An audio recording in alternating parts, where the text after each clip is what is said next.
étant donné que M. Flaherty, le ministre des Finances fédérales, a fait une annonce cette semaine en ce qui concerne le dossier de l'emploi, nous avons pensé que ça serait intéressant de s'attarder un peu sur ce dossier et d'essayer de voir, en fait, quelle était l'annonce et quelles sont ses répercussions sur la francophonie en Colombie-Britannique. Pour ce faire, nous avons avec nous Réal Roy, le président de la FFCB. Réal, bienvenue à l'émission Le Monde en mots et en musique.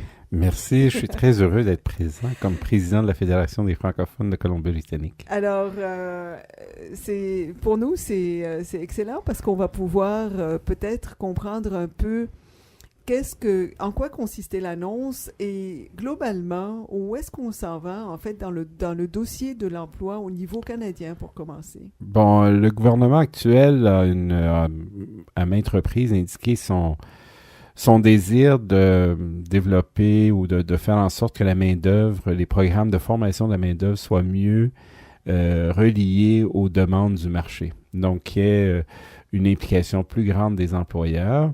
Et comme c'est une juridiction provinciale, en général, ce domaine de l'emploi ou les programmes d'emploi sont gérés par les provinces. Mm-hmm. Et le gouvernement fédéral qui désire avoir une certaine influence peut donner de l'argent et à ce moment-là, les provinces et le gouvernement fédéral s'entendent avec les objectifs à atteindre dans les programmes de main-d'œuvre. Ce qui est particulier avec l'annonce du ministre Flaherty, ce qui a fait réagir non seulement des gouvernements provinciaux, comme le gouvernement du Québec en particulier, mais aussi le gouvernement de l'Ontario, mais aussi les organisations communautaires et en particulier la FCFA, la Fédération des communautés francophones et acadiennes du Canada, et nous aussi, on a émis un communiqué de presse à la Fédération des francophones de Colombie-Britannique. Ce qui nous inquiète, c'est naturellement le refus du gouvernement fédéral de s'entendre avec les provinces afin de développer ce programme de main-d'œuvre, ce nouveau programme de main-d'œuvre, de formation de la main-d'œuvre. Et ça nous inquiète parce que les populations francophones sont toujours à risque, et en particulier en Colombie-Britannique, mais ça se retrouve dans toutes les autres provinces où les Français sont en minorité.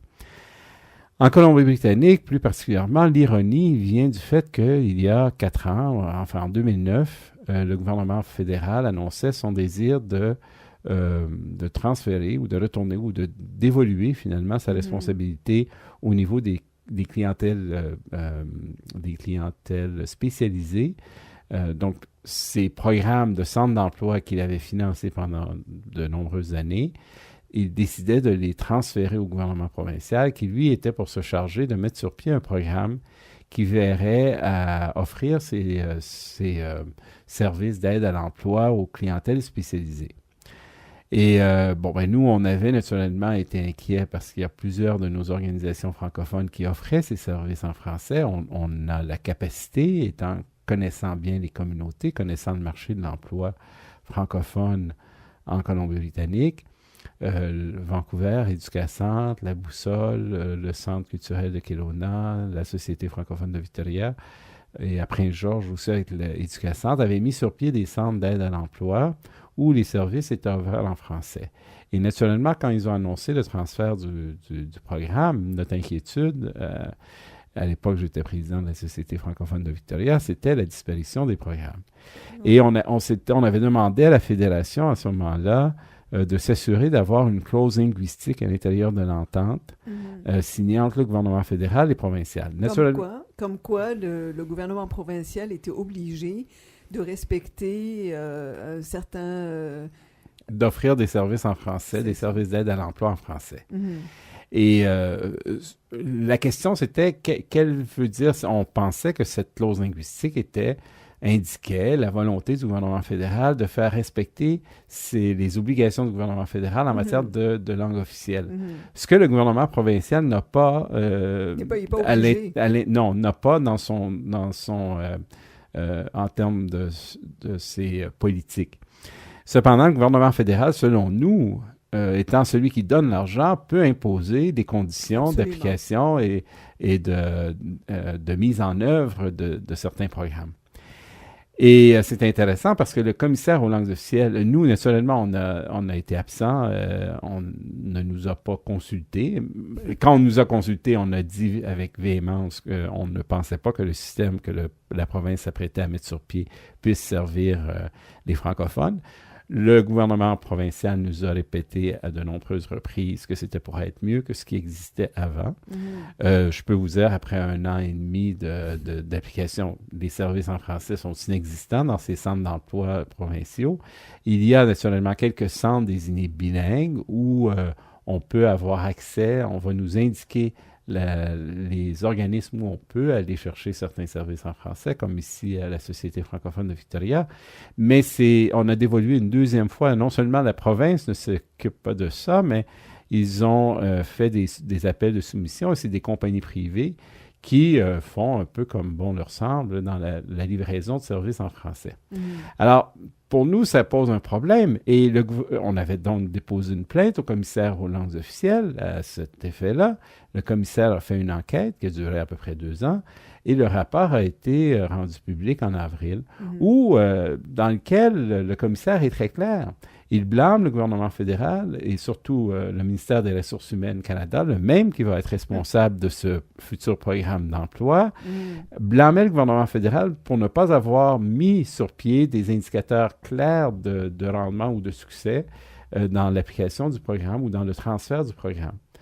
Et n'avait pas identifié quels étaient les mécanismes, comment le gouvernement fédéral était pour s'assurer que les droits des francophones reconnus par la Constitution soient respectés à l'intérieur de cette clause linguistique. On ne veut pas parler de mauvaise foi, mais Réal, puisque vous avez en fait soulevé la question quand c'était le temps, quand vous avez demandé qu'il y ait une clause, n'était-ce pas justement pour attirer l'attention que peut-être les provinces qui n'étaient pas obligées finalement de respecter le français comme une langue de service, c'était pas une façon pour vous d'attirer l'attention du fédéral au cas où c'était pas fait par exprès, par exemple? Tout à fait, tout à fait.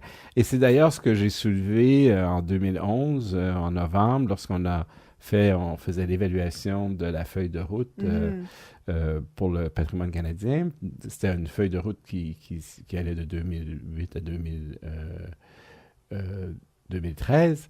Donc, qui a été renouvelé. Mais avant le renouvellement, il y avait eu une consultation de fait et à la Chambre des communes, j'avais présenté un mémoire à Christine Soto, la directrice de l'époque, et on avait dit, écoutez, le gouvernement fédéral ne veut pas accepter de faire une entente avec la province en excluant les organismes porte-parole de la minorité francophone. Non, c'est ça. Et nous, on avait été très clairs avec la province que le système qu'ils cherchaient à mettre en place n'était pas pour offrir les services nécessaires. Et c'est exactement ce qu'on peut... si nos éditeurs sont à Victoria, ou peu importe en Colombie-Britannique, ils n'ont qu'à aller au centre d'emploi le plus près. Mais je pense, Réal, toi, tu as fait le tour. Moi, j'en ai fait quelques-uns et je peux vous dire qu'on n'a aucun service en français. L'affichage est, dans la majorité des cas, unilingue anglais. Et ce qui est encore plus grave, c'est que j'ai posé les questions en anglais sur le marché de l'emploi francophone en Colombie-Britannique.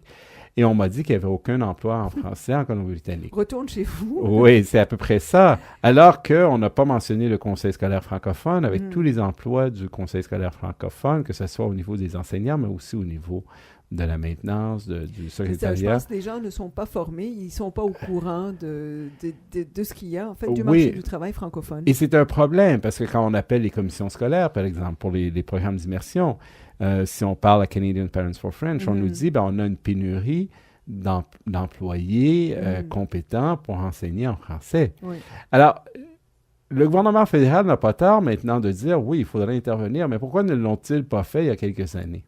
Et c'est intéressant qu'ils veuillent le faire maintenant, mais qu'ils ne parlent pas du contentieux avec la Colombie-Britannique quant au respect de la loi sur les langues officielles.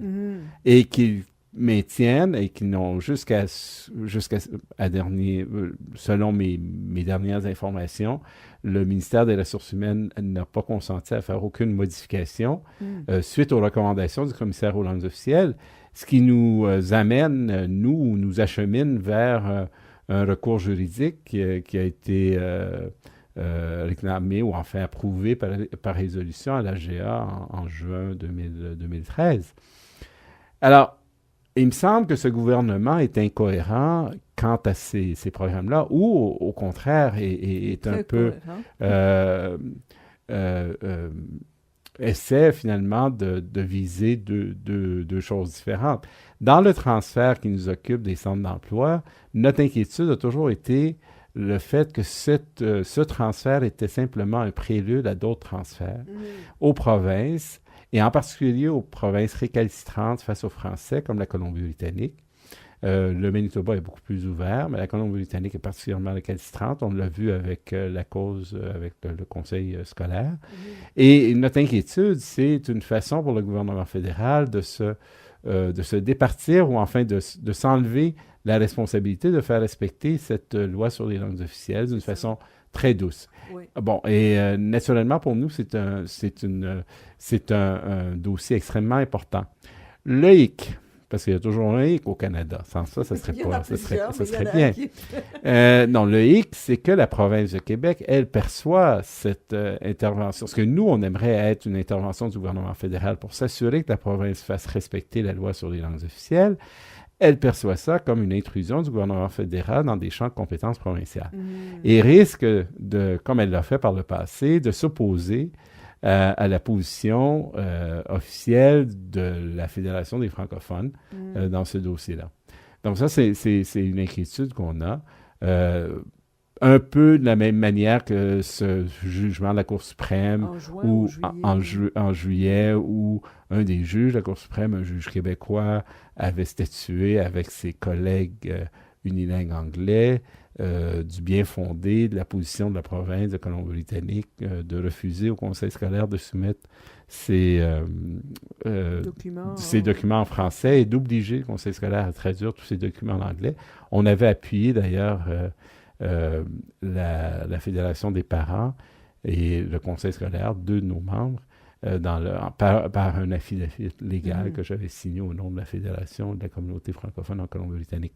Donc, on trouve ça ironique. On se réjouit d'un côté. On pense qu'effectivement, s'ils veulent faire respecter le droit ou la responsabilité du gouvernement fédéral et rendre les provinces imputables des décisions qu'ils prennent dans le champ de l'emploi, surtout quand ça touche les minorités francophones, nous les appuyons. Nous sommes d'accord. Ben oui. Mais si c'est pour simplement investir un champ de compétences provinciales, mais en évitant de rencontrer ces obligations en termes de langues officielles, parce qu'ils n'en ont pas parlé lors du budget, là, on s'oppose. On pense que on trouve ça hypocrite dans la démarche du gouvernement fédéral. On comprend que différents ministères peuvent avoir différentes positions. Dans ce cas-ci, on a changé de ministre. On est passé de la ministre Finlay au ministre Kenney, mais c'est le même cabinet. Le cabinet a toujours le même chef, a toujours le même timonier, qui est M. Harper, et par conséquent, on est surpris de cette annonce dans le cadre du budget.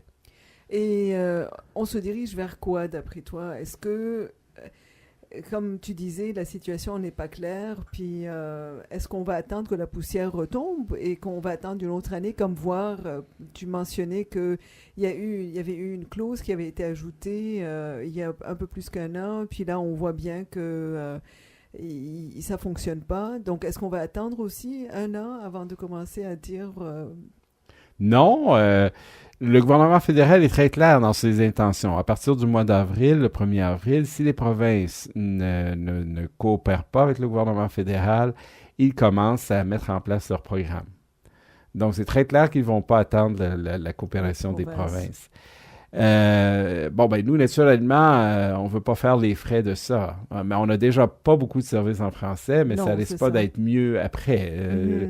Le jour où le gouvernement fédéral se chicane avec le gouvernement provincial, on n'a rien à en tirer. Par contre, le gouvernement fédéral peut, à certains moments, en tout cas pouvait, à un certain moment, accepter d'imposer certaines mesures à la province lors du transfert du gouvernement fédéral. Moi, ce qui me dérange, c'est que c'est clair qu'il y a certaines responsabilités provinciales. Par ailleurs, les gouvernements provinciaux doivent aussi reconnaître qu'ils font partie d'un ensemble, d'un grand ensemble canadien qui exige le respect des deux grandes langues officielles. Ça vaut aussi pour le Québec, Oui, oui. comme ça vaut pour les autres provinces. Cependant, je note que pour un anglophone au Québec, il a accès à beaucoup plus de services que le francophone en Colombie-Britannique. Et je pourrais assez bien vivre avec ça si on ne me disait pas qu'on se pose des questions à savoir pourquoi les francophones auraient besoin de services en français. Et j'ai de la difficulté à voir que finalement, on est les seuls, il semble, les francophones en situation minoritaire, à vouloir faire respecter cette loi qui est associée à la réalité canadienne. Qu'est-ce qui nous définit comme Canadiens en Colombie-Britannique par rapport à l'État de Washington, qui est juste de l'autre côté de la frontière? Ben, c'est la présence des francophones depuis le tout début. Il y en avait aussi à Washington. Mais la grande différence, c'est qu'à Washington, dans l'État de Washington et aux États-Unis, il n'y a jamais eu ce pacte constitutionnel de 1867 qui reconnaissait les deux grands groupes linguistiques, les deux grands groupes fondateurs. Naturellement, on peut se désoler qu'à l'époque, le colonialisme n'ait jamais pensé ou cru bon reconnaître la contribution fondamentale des peuples des Premières Nations. On sait très bien que les Français n'auraient pas survécu en Nouvelle-France si ça n'avait pas été de l'appui des Premières Nations. Donc, ça, on peut le regretter, mais et on peut certainement travailler de concert à faire en sorte que cet oubli ou ce problème ne se perpétue pas dans le futur. Mais le droit des francophones est reconnu par cette entente constitutionnelle depuis 1867. Il est important aussi de le maintenir, de le faire reconnaître par les provinces maintenant. Et dans ce cas-ci, ce que moi je vois, c'est une communauté francophone en croissance. Je ne vois pas... Absolument. En 1967, René Lévesque et William Bennett pouvaient ne pas imaginer le futur d'une communauté francophone en Colombie-Britannique. D'ailleurs, Lévesque prédisait, et Marie Robillard pourrait certainement parler de la lettre qu'elle avait reçue de René Lévesque. René Lévesque disait, si on regarde objectivement la situation des francophones en Colombie-Britannique, 1,5%, avec l'obligation d'apprendre aucune école en français, l'obligation d'apprendre l'anglais, l'assimilation très élevée, il n'y a aucun futur pour les francophones s'ils n'apprennent pas le français, s'ils n'apprennent pas l'anglais, ils ne s'intègrent pas à l'intérieur des structures anglophones. À l'époque, c'était difficile d'imaginer comment les francophones pouvaient à la fois apprendre l'anglais et apprendre le français. C'est difficile sans appui au niveau de l'éducation, au niveau des programmes scolaires. William Bennett, qui était le premier ministre, lui ignorait carrément la présence de la communauté francophone. C'est quelques années plus tard, une autre pionnière de la communauté francophone en Colombie-Britannique, Mary Woolridge, qui m'avait dit à un moment donné, c'est ça en 71, quand Bennett revenait d'une conférence constitutionnelle, où l'évêque l'avait sermonné. Parce qu'il avait dit à René Lévesque, écoutez, traitez votre minorité anglophone un peu mieux. Et l'évêque avait dit, je n'ai aucune... le Québec n'a aucune leçon à recevoir de la Colombie-Britannique qui ne reconnaît même pas ses communautés francophones. Et Bennett ne savait même pas qu'il y avait une communauté francophone en Colombie-Britannique. Alors, il connaissait Mary Woolridge, c'était des amis, ils vivaient dans le même voisinage à Kelowna, donc il avait dit à Mary, mais il y a des francophones en Colombie-Britannique, puis elle avait dit, mais certainement, bien sûr, mais elle parlait anglais, donc ils avaient toujours parlé anglais, ils ne savaient pas qu'il y avait une communauté francophone. Une minorité visible, elle est visible. Les francophones ne sont pas visibles. Oui, c'est une minorité audible. Et Marie, à ce moment-là, cet échange a amené éventuellement la création du programme cadre en français et les premiers cours de français en Colombie-Britannique, qui va amener éventuellement la création du conseil scolaire, mais comme 25 ans plus tard.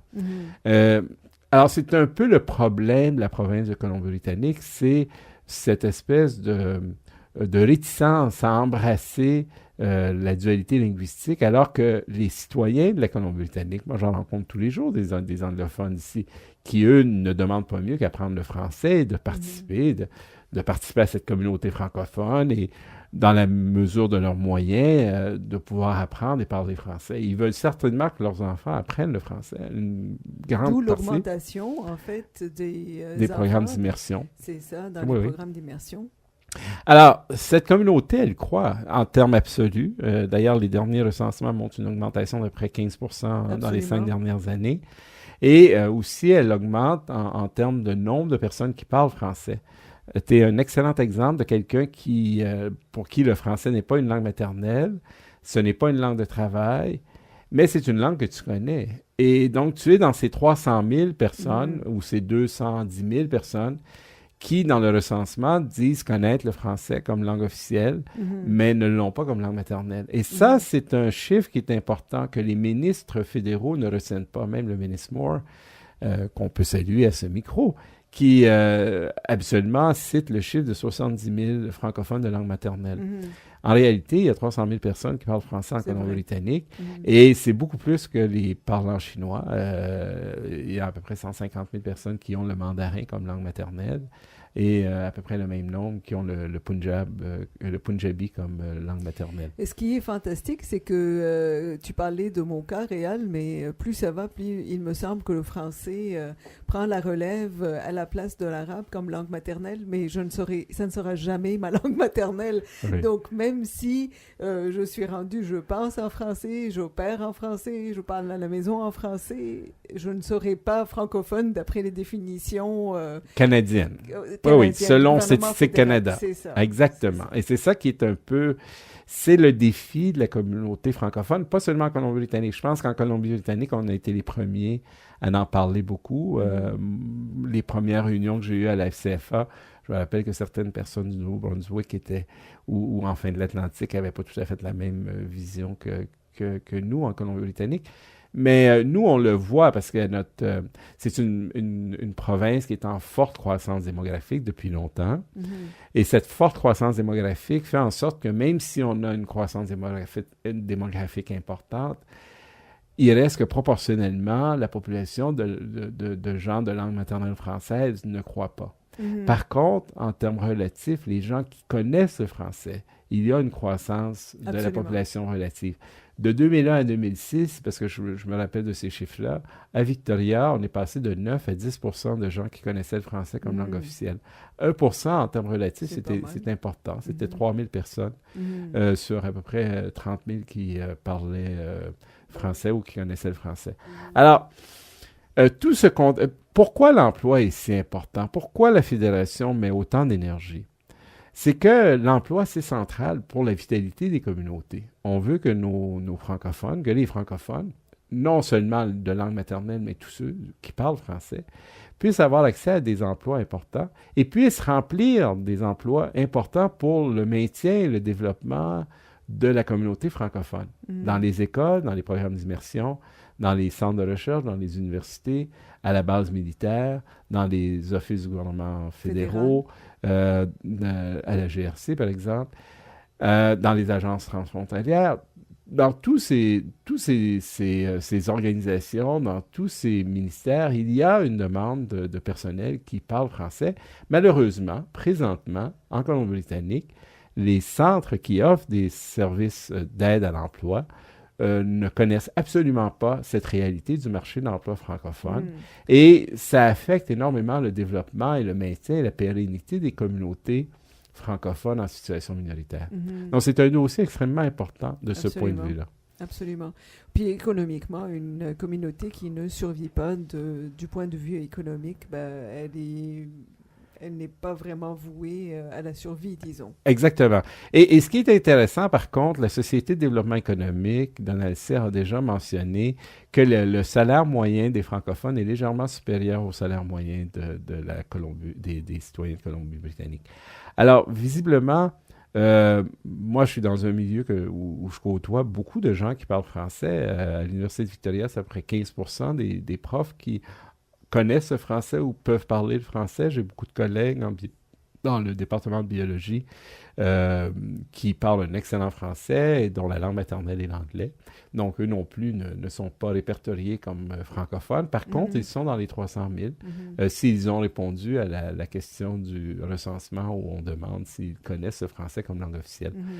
Alors, donc l'emploi, je pense que c'est un des dossiers avec l'immigration qui est très important. Et l'annonce du budget cette semaine et les tensions suite à l'annonce du budget sont intéressantes.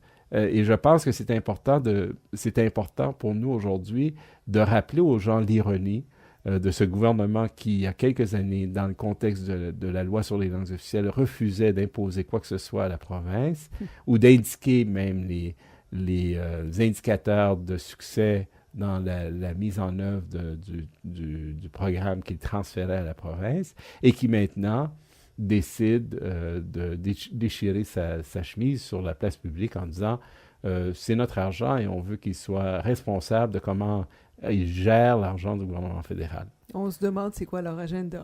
On se demande, effectivement.